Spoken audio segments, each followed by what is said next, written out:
अस्सलामुअलैकुम वरहमतुल्लाहि वबरकातहू। अल्लाह तबारक व तआला दे सोहने ते बाबरकत नाम तो शुरू करना जेड़ा तमाम जहाना दा मालक है। ते मेरे दोस्तों की हाल चाल है थोड़ा।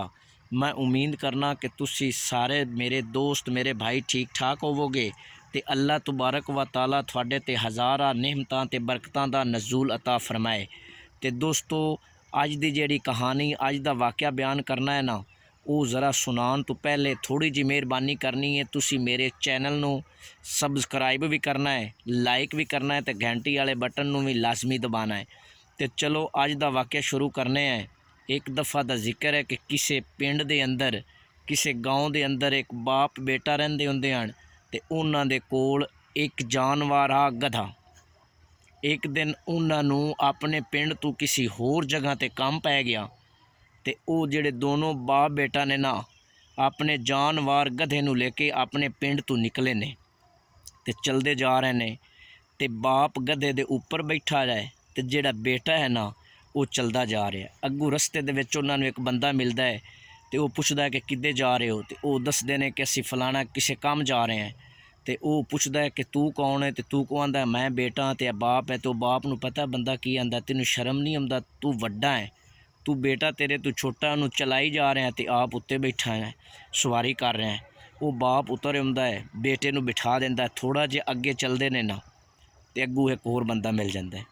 जदों बंदा मिल जाता है ना तो वो बंदा फिर वही गल सेम ही करता है, पुछदा है कि तुसी कौन हो। दसदे ने उन्हें ए कौन है, बेटा है तो ए बाप है। वो कहता बड़ा बेटा बेहया है, तेनू शर्म ही नहीं है, तेरा बुढ़ा बाप जेड़ा है वो पैदल जा रहा है ते तू सवारी ते जा रहा है, तेनू शर्म नहीं आती। वो बेटा फिर उतर जाता है। फिर वो दोनों पैदल चलना शुरू हो जाते, पैदल चलना शुरू हो जाते हैं। जदों पैदल चलते हैं ना अगू एक और बंदा मिल जाता है। वो पुछदा है कि किधर जा रहे हो। आंदे ने कि असीं इधर उधर। तुसीं बड़े भी बेशरम हो, थानू पता ही नहीं जानवर थोड़े कोल है तो तुसीं एवें उत्ते सवारी नहीं कर रहे, इंदे ते सवार हो। वो दोवें सवार हो जाते हैं। थोड़ा जिहा चलते हैं ना तो फिर अगे उन्होंने एक बंदा मिल जाता है। वही गल करता है कि तुसीं किधर जा रहे हो। आंदे ने कि फलानी जगह ते जा रहे हैं।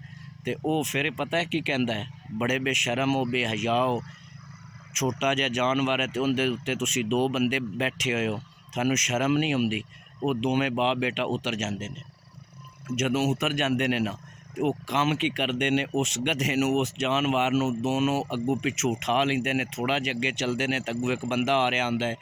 वो पुछदा है कि ये की कर रहे हो। वो अगू पता है की कहते हैं, वो कहते हैं जानवर थक गया सी ते उनकी वजह तो असीं इहनूं चाया। वो आंदे ने तुसीं बड़े बेवकूफ़ हो, बेशरम हो, कदी जानवर भी थके ने।